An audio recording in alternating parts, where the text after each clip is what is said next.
കേരളത്തിൽ ഇപ്പോൾ തെരഞ്ഞെടുപ്പ് അടുത്ത സമയത്ത് ഈ ഒരു ബി.ജെ.പിയിലേക്കുള്ള ഒരു മാറ്റം എന്തുകൊണ്ടാണ്? കേരളത്തിൽ മാറി മാറി വരുന്ന ഒരു മുന്നണി സംവിധാനമാണ് കേരളം ഭരിച്ചുകൊണ്ടിരിക്കുന്നത്. ഇപ്പോൾ തുടർഭരണം വന്നു, പക്ഷേ ഇവിടെ ഒരു മാറ്റം ഉണ്ടാകുന്നില്ല. ജനങ്ങൾക്ക് ഒരു പ്രതീക്ഷ നഷ്ടപ്പെട്ടു വരികയാണ്, പ്രത്യേകിച്ച് ന്യൂ ജനറേഷൻ.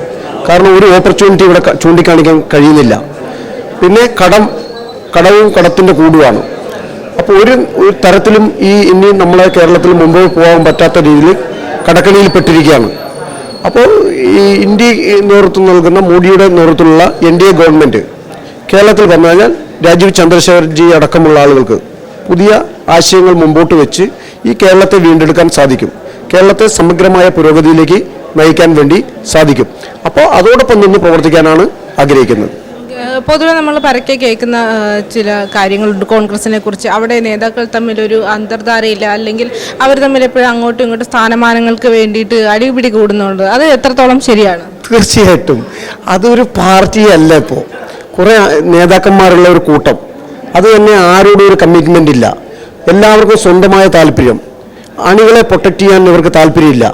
പകരം ഇവർക്ക് സമ്പത്ത് ഉണ്ടാക്കാനുള്ള മാർഗങ്ങൾ അന്വേഷിച്ച് നിൽക്കുന്ന ഒരു കൂട്ടം ആളുകൾ, അധികാരവും സമ്പത്തും ഇത് മാത്രമാണ് അവരുടെ ലക്ഷ്യം. ജനനന്മയോ അല്ലെങ്കിൽ അതിനകത്ത് പ്രവർത്തിക്കുന്ന ആളുകളുടെ പ്രൊട്ടക്ഷനോ ഇവർക്ക് ചിന്തിക്കുന്നില്ല. പിന്നെ ഒരു പാർട്ടി എന്ന നിലയ്ക്ക് അവിടെ തീരുമാനങ്ങൾ വരുന്നില്ല. കേവലം കുറച്ച് ആളുകൾ അവിടുന്ന് കൂടി ആലോചിച്ച് പിന്നെ ഏറ്റവും കൂടുതൽ പണക്കെട്ട് ആരാണ് വെക്കുന്നത് അവർക്ക് കച്ചവടം നടത്തുകയാണ്, സീറ്റ് കച്ചവടം നടത്തുകയാണ്. അതാണ് കോൺഗ്രസ്. ഇപ്പോൾ തന്നെ 4-5 പേര് മുഖ്യമന്ത്രി കസാര ലക്ഷ്യമിട്ട് നിൽക്കുന്നുണ്ട്. എങ്ങനെയാണ് അത് രക്ഷപ്പെടാൻ പോവുക? അതിൻ്റെ ഉള്ളിൽ തന്നെ അവർക്കൊരു പരസ്പര ധാരണയില്ല. അപ്പം കേരളത്തിലൊരു ഭരണമാറ്റം അല്ലെങ്കിൽ ഒരു നേതൃമാറ്റം വന്നാൽ ഇതിനൊക്കെ ഒരു മാറ്റം സംഭവിക്കുമോ? നേതൃത്വ മാറ്റം ഉദ്ദേശിക്കുന്നത് ഒരു മുന്നണി മാറ്റം വന്നാൽ തീർച്ചയായിട്ടും കേരളത്തിലൊരു മാറ്റം ഉണ്ടാവും. അത് സെൻട്രൽ ഗവൺമെൻറ്റിൻ്റെ സപ്പോർട്ടോടുകൂടി ഒട്ടനവധി വികസന സങ്കല്പങ്ങൾ ഇവിടെ നടപ്പാക്കാൻ കഴിയും. ന്യൂ ജനറേഷന് കുറേ ഓപ്പർച്യൂണിറ്റികൾ കൊണ്ടുവരാൻ കഴിയും. അതിനൊരു വിഷനുള്ള ആളാണ് നമ്മുടെ സംസ്ഥാന പ്രസിഡന്റ് പിന്നെ രാജീവ് ചന്ദ്രശേഖർജി. തീർച്ചയായിട്ടും അപ്പം കേരളത്തിലൊരു വികസനം മുന്നിൽ കണ്ടാണോ ഈ ഒരു പാർട്ടി മാറ്റം, അല്ലെങ്കിൽ ഏതെങ്കിലും നേതാവിൻ്റെ ഭരണപ്രവർത്തനങ്ങൾ കണ്ടാണോ? അതെല്ലാം ഉണ്ട്, എല്ലാം കൂടിയുണ്ട്. അതായത് അതിനകത്തുള്ള ഈ പ്രവണതകളുണ്ടല്ലോ, ഈ ഞാൻ പറഞ്ഞല്ലോ പാർട്ടി രീതിയിൽ ഒരു തീരുമാനങ്ങൾ എടുക്കുന്നില്ല. കുറേ നേതാക്കന്മാർ കൂടിയിരുന്ന് മാത്രം ചില അവർക്ക് ഇഷ്ടമുള്ള ആളുകളെ കാര്യങ്ങൾ തീരുമാനിക്കുന്നു, അധികാരവും പിന്നെ ഇതൊക്കെ കൊടുക്കുന്നു. ബാക്കിയുള്ള ആളുകൾ ഇതിനകത്ത് കഷ്ടപ്പെടുന്ന പ്രവർത്തിക്കുന്ന ആളുകൾക്ക് അംഗീകാരം കൊടുക്കില്ല. എന്താ പറയുക, ഏറാമൂണികളായിട്ടുള്ള ആളുകളെ മാത്രമാണ് പരിഗണിക്കുന്നത്.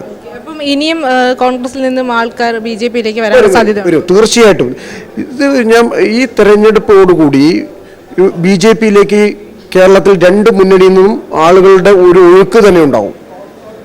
അതിൻ്റെ ഒരു പ്രതിഫലനം ഈ നിയമസഭാ തെരഞ്ഞെടുപ്പിൽ ഉണ്ടാവും. തീർച്ചയായിട്ടും ആര് ഭരിക്കണം എന്ന് തീരുമാനിക്കാൻ NDA മുന്നണിയുടെ തീരുമാനമായിരിക്കും. അത്തരത്തിലേക്ക് ഈ റിസൾട്ട് മാറും. മൊത്തത്തിലും ഈ ഒരു തെരഞ്ഞെടുപ്പ് കഴിയുമ്പോൾ കേരളത്തിന്റെ ചിത്രം തന്നെ മാറാൻ സാധ്യതയുണ്ട്. തീർച്ചയായിട്ടും കേരളത്തിന്റെ ചിത്രം തന്നെ മാറും ഈ തെരഞ്ഞെടുപ്പോടുകൂടി. ബി.ജെ.പി വലിയ മുന്നേറ്റം നടത്തിക്കൊണ്ടിരിക്കുകയാണ്. അത് നമുക്ക് കണ്ടല്ലോ, ത്രിതല പഞ്ചായത്ത് തെരഞ്ഞെടുപ്പിലൊക്കെ കണ്ടു. അത് ആവർത്തിക്കാനുള്ള തരത്തിലേക്ക് നിയമസഭാ തെരഞ്ഞെടുപ്പിൽ അതും ഉണ്ടാവും. ഇടതും വലതും ഭയക്കുന്നുണ്ടോ ബി.ജെ.പിയുടെ ഒരു ഭരണം, അല്ലെങ്കിൽ ബി.ജെ.പി മുന്നേറി വരും എന്നുള്ള ഒരു ചിന്തയിൽ? ഭയക്കുന്നുണ്ട്. അതുകൊണ്ടാണ് ഇപ്പോൾ ഇവർ പറയുന്നത് ഈ ബി.ജെ.പി ആയിട്ട് കോൺഗ്രസ് ഡീലിംഗ് ആണ്, CPM പറയുന്നു പിന്നെ ഡീലിംഗ് ആണ്, കോൺഗ്രസ് പറയുന്നു CPM ആയിട്ട് ഡീലിംഗ് ആണ്. അപ്പോൾ ഇത് ഇവർക്ക് രണ്ടുപേർക്കും ഭയമുണ്ട്. ബി.ജെ.പിയുടെ ഈ മുന്നേറ്റത്തെ ഇവർ ഭയക്കുന്നു. ഒരു ഭയം കൊണ്ട് അങ്ങോട്ടും ഇങ്ങോട്ടും പരസ്പരം പഴിചാരി മുന്നോട്ട് പോകാനുള്ള അതെ ഇവർക്ക് അതിനെ പറ്റുള്ളൂ. കാരണം ഒരു വികസന സങ്കല്പം മുൻപോട്ട് വെക്കാൻ പറ്റാത്തവർക്ക് പരസ്പരം പഴിചാരാനേ സാധിക്കുള്ളൂ. ബി.ജെ.പി പറയുന്നത് അതല്ല. മോഡിയുടെ നേതൃത്വത്തിൽ നല്ലൊരു നേതൃത്വം ബി.ജെ.പിക്കുണ്ട്. അതോടൊപ്പം തന്നെ കേരളത്തിൽ പിന്നെ NDA മുന്നണി വന്നാൽ സെൻട്രൽ ഗവൺമെൻറ്റിൻ്റെ ഒരുപാട് കാര്യങ്ങൾ ഇവിടെ കൊണ്ടുവരാൻ കഴിയും. പിന്നെ ആ തരത്തിലുള്ള ഒരു വിഷൻ NDA മുന്നണിക്കുണ്ട്. ഇവർക്കത് ആ ഒരു വിഷൻ ഇല്ല. ഇവർക്ക് കട്ടുമുടിക്കുക, അതായത് ഇവിടെ ദൂർത്തും സ്വജനപക്ഷപാതവും അതുപോലെ തന്നെ യുവജനങ്ങൾക്കാണെങ്കിൽ സർക്കാർ ജോലി നിയമനമൊന്നും കൊടുക്കുന്നില്ല. നിയമന നിരോധനമാണ്. വെറുതെ PSC പരീക്ഷ പ്രഹസനമാക്കി മാറ്റുകയാണ്. അപ്പോൾ പുതിയ കുട്ടികൾ വളർന്നു വരുന്ന പാവപ്പെട്ട വീടുകളിൽ പഠിച്ച് വളർന്നു വരുന്ന കുട്ടികൾക്കൊരു ജോലി കിട്ടാൻ പോലും കഴിയുന്നില്ല കേരളത്തിൽ.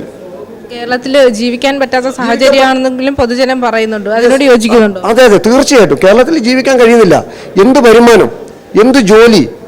അപ്പോൾ നമ്മുടെ പിള്ളേരൊക്കെ അന്യനാടുകൾ, വിദേശത്തുള്ളവർക്കും പോയിട്ടാണ് ഇപ്പോൾ കഷ്ടപ്പെട്ട് പിന്നെ അവരുടെ ജീവിതം മുൻപോട്ട് കൊണ്ടുപോയിക്കൊണ്ടിരിക്കുന്നത്.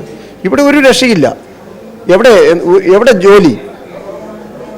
വാഗ്ദാനങ്ങൾ മാത്രമേ ഉള്ളൂ അല്ലേ? വാഗ്ദാനങ്ങൾ മാത്രം. അതെ അതെ, വാഗ്ദാനങ്ങൾ ഇങ്ങനെ ഘോരഘോരം പറയുന്നു എന്നല്ലാതെ ഇവിടെ യാതൊരു തരത്തിലുള്ള വികസന മുന്നേറ്റവും നടക്കുന്നില്ല.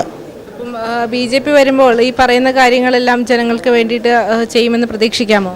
അതെ അതെ, തീർച്ചയായിട്ടും ഒരുപാട് കാര്യങ്ങൾ, വ്യാവസായികപരമായുള്ള കാര്യങ്ങൾ, കാർഷിക മേഖലയ്ക്ക് കൃഷിക്കാരെ സംരക്ഷിക്കേണ്ട കാര്യങ്ങൾ, യുവജനങ്ങളെ സംബന്ധിച്ച് അവർക്ക് വേണ്ട കാര്യങ്ങൾ, അങ്ങനെ ഒട്ടനവധി കാര്യങ്ങൾ ഇവിടെ കൊണ്ടുവരാൻ വേണ്ടി കഴിയും.